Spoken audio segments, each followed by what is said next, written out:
Bueno, muy bien, último bloque. En Política y Justicia está con nosotros Julián Ríos, que es concejal del municipio de San Martín por la oposición, por el Unidad Ciudadana. ¿Estás así, Julián? Buenas noches, ¿cómo estás? Sí, yo he terminado mi mandato en diciembre. Ah, terminaste tu mandato en diciembre. Mi mandato en diciembre. Ex concejal entonces, para corregir. Concejal, sí. Mandato cumplido, estamos, Sí, sí. sí, igual siempre militando en San Martín. Sí, sí. Bueno, a ver, queríamos escuchar, como siempre venimos haciendo, tratando de reflexionar un poco sobre la realidad, realmente muy intensa en la Argentina, teniendo en cuenta lo que sucedió ayer con el tema del aborto y además también con los cuadernos CAT de la corrupción. Sí.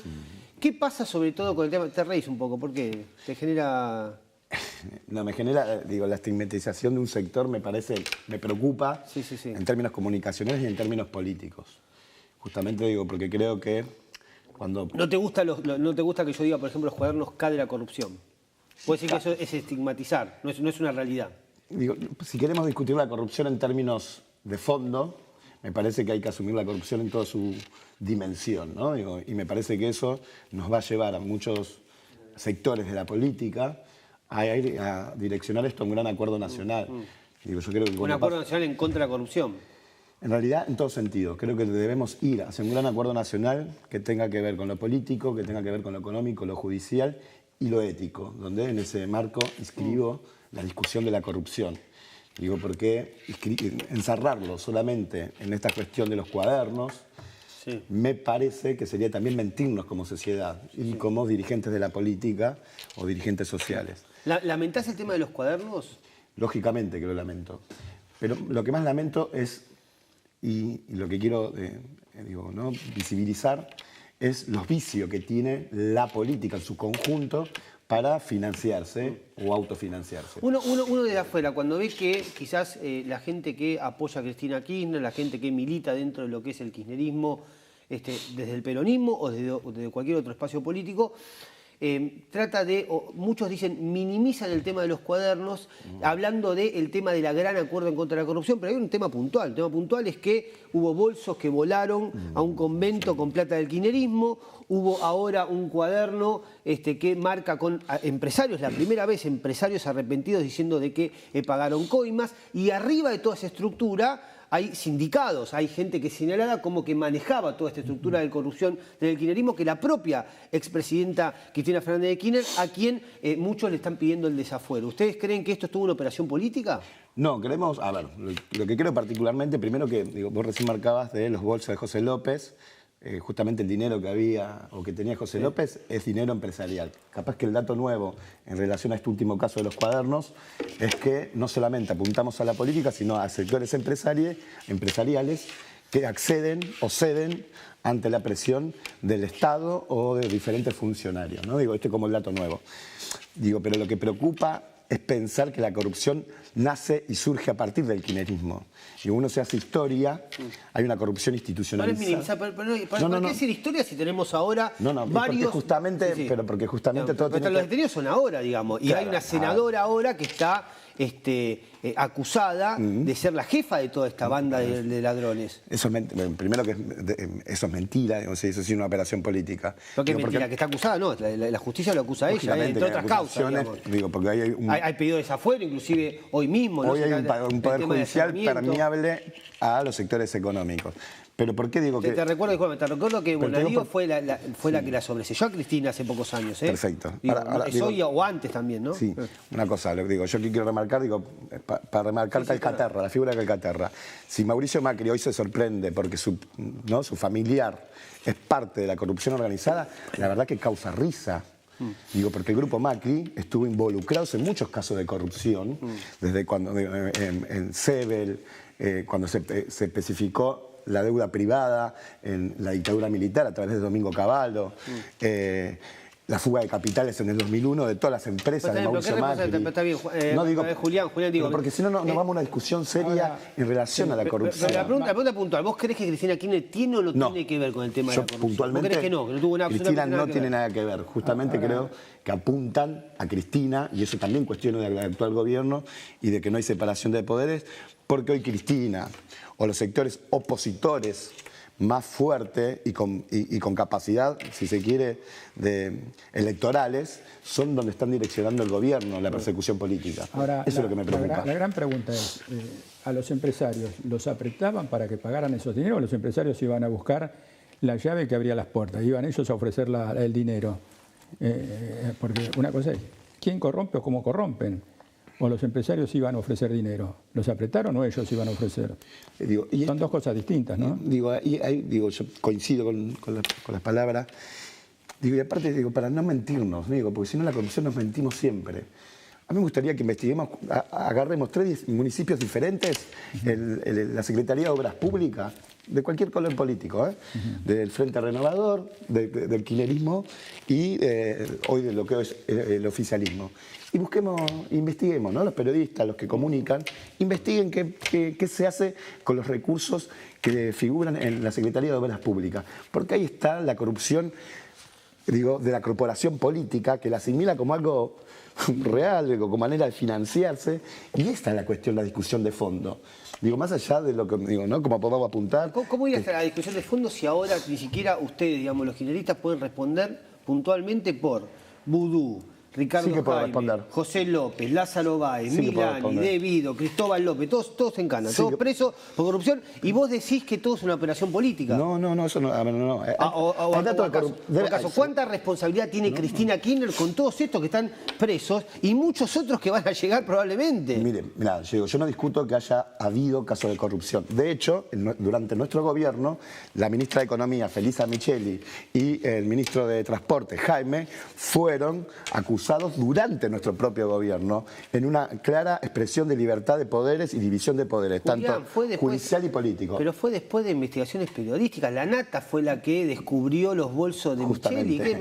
La Nata, al gordito golpista que dijo Cristina Fernández de Kirchner. ¿Te acordás vos de eso, no? No, yo me acuerdo de eso. Bueno, entonces, el misma persona que usted... Bueno, vos coincidís. Entonces, vos creés que el gordito golpista de la Nata fue el que vos estás marcando como ejemplo que el kirchnerismo dijo como que Micheli había hecho algo irregular o temas de los bolsos de corrupción que le encontraron en su propio despacho cuando era ministra de Economía, y fue la Nata la que la descubrió. Fue la Nata la que descubrió, y durante nuestro gobierno el Poder Judicial funcionó como corresponde y hubo sanciones como corresponden con una clara división de poderes. Eso por un lado. Déjame terminar, Julián, porque me encanta porque tenés un montón de cosas. A ver, ¿sabés dónde cuando salió la ministra Micheli... Y quiero hablar de Vudú. Está bien, ahora vamos a hablar de Vudú. Cuando salió la ministra Micheli de ministra de Economía del kirchnerismo, como vos decís, con las causas de corrupción, ¿sabés a dónde fue a trabajar y dónde estuvo trabajando durante los próximos 4 años? No lo seguí. No te acordás, ¿no? Felisa.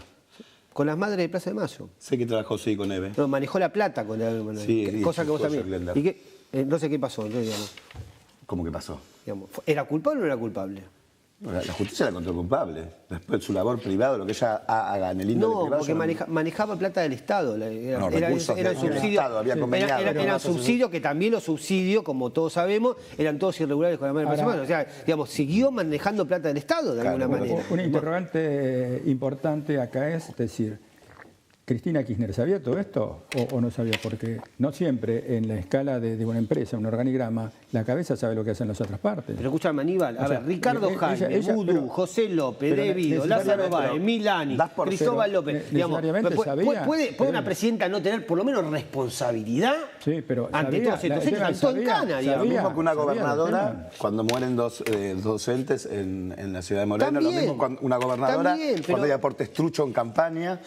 Y más allá de esto, porque no quiero apuntar. Julián, no, por eso justamente, y ahí quiero tomar lo de Vudú. Sí, mira, Vudú, en todo el juicio que se le llevó a cabo y que finalizó anteayer o ayer mismo, donde se lo condenó casi con la máxima, 5 años y 8 meses. Sí. Van der Broele, él reconoce en todo el juicio que los que pusieron la plata fueron Moneta y Britos, dos tipos que vienen del sector económico, del sector financiero de la economía. Sin embargo, a Van der Broele le dieron 2 años. Porque fue un arrepentido. A Moneta y a Britos le dieron 3 años en suspenso. Sí. ¿Sabes por qué le dieron a Vudú 5 años? Por los intereses que tocó siendo vicepresidente. Y ¿Vos crees que es inocente, Vudú? ¿Es un preso político? Yo creo que hay una clara intencionalidad política en la figura de Vudú por los intereses que tocó. Porque no olvidemos que... ¿Vos crees que es un inocente entonces? ¿Que eres inocente? ¿Vos crees que Vudú es inocente? Sí, yo sí, creo que sí. ¿Vos crees que, por ejemplo, Lázaro Báez también es inocente? No, ahí ya no me puedo para defender al empresario. ¿Julio de Vido es un preso político? No puedo apuntar a... Bueno, te puedo seguir la lista, hay 40.000, digamos. La verdad no puedo poner, no conozco el fino de todo. Ahora, sí soy seguro que la intencionalidad con la figura de Vudú es por los intereses que tocó siendo ministro de Economía y luego vicepresidente. ¿Sabe lo que dice Pichetto, por ejemplo? De hecho, intereses de tu misma empresa. ¿Sabe lo que dice? Sí, no pasa nada. Yo hablo de todo y acá hemos hablado, bueno, no sé ni qué interés me hablas, pero puede ser. Lo que digo es... La nacionalización de la CFJP. La CFJP. Bueno, claro, está bien, puede ser. Podemos hablarlo y hemos hablado, acá no hay ningún problema. Lo que digo es otra cosa, porque digo, hablar de esas cosas, cuando yo te estoy preguntando cuestiones muy puntuales, que si Cristina Kirchner, lo dijo recién Aníbal, tiene responsabilidad no política desde el kirchnerismo, ustedes digamos que tienen que salir a defender su figura, teniendo en cuenta que la inmensa mayoría de su gabinete está todo en cana. Cana por chorros. E inclusive Milani, cana también por chorro y por cuestiones obviamente ligadas a la desaparición de personas. Milani, el jefe del ejército, nombrado por Cristina Kirchner. Y ustedes siguen hablando de un gran acuerdo en contra de la corrupción, de lo que pasaba en los 90, lo que pasaba en los 70, lo que pasaba en los 2000. No, yo no hablo hacia el pasado, hablo hacia adelante. Cuando quieres un gran acuerdo hay que hacer un recorrido de cómo se financió la política. Y hablo de nuestro sector, del esquema Frente para la Victoria, Unidad Ciudadana, la Unión Cívica Radical, el Frente Cambiemos, cómo se financian aún hoy la política, cómo la Secretaría de Obra Pública tienen que ver con la autofinanciación de los partidos políticos y que eso lo tenemos que poner sobre la mesa con un acuerdo de cara a la sociedad. Nosotros arrancamos, pero eso es mirando hacia adelante.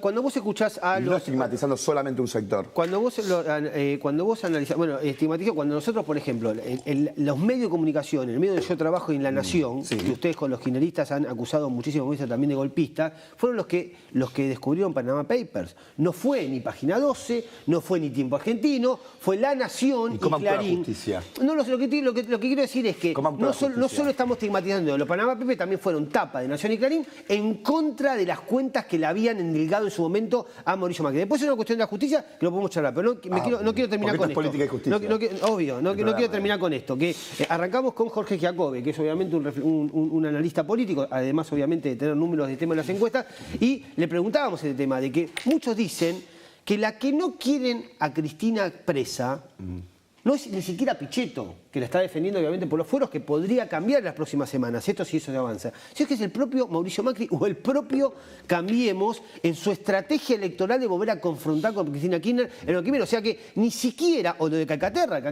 decía Calcaterra, yo estoy en cana, yo estoy preso, o yo podría llegar a estar preso, no porque mi primo fue el que ganó las elecciones, porque si hubiese ganado Scioli con el que hizo negocio, si hubiesen seguido los kirchneristas con los que hizo negocio y ganó millones, no hubiese habido ningún tipo de problema judicial. O sea, lo que quiero marcarte es que el propio Cambiemos, muchos dicen que no quiere a Cristina Kirchner presa para poder volver a confrontar, o sea que es al revés de lo que ustedes están planteando. No, yo no digo, yo no apunto solamente a la persecución política sobre la figura de Cristina únicamente.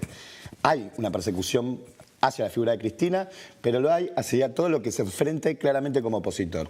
El gremio de camioneros, Moyano, el gremio docente, Baradel, Milagro Sala presa en Jujuy. Hay una clara persecución política a un sector claramente direccionado y muy focalizado. Eso me parece que en democracia no debe suceder, no sucedió cuando nosotros gobernábamos y no debe suceder de cara a lo que viene. Lo vemos un minutito a ver lo que Ollarvide, para pasar con Ollarvide. Ollarvide te desmiente, digamos. Ayer por lo menos dijo otra cosa. Veamos lo que dijo Ollarvide entonces ayer con el tema del cogote. A explicar a quienes conocía y a quienes no conocía de ninguna manera y por qué motivo no los conocía y a partir de qué momento los conocí, que cuando explotó todo esto y todos estos señores. ¿Lo considera partícipe el juez Bonadío? A quienes sí dije en qué circunstancias, en qué momentos, en qué cantidad de momentos vi al señor Roberto Baraja, es uno, y el otro las artes. Punto. Y ha debido que lo conozco porque menciona a él, no lo he visto jamás. ¿Tuvo reuniones con eso?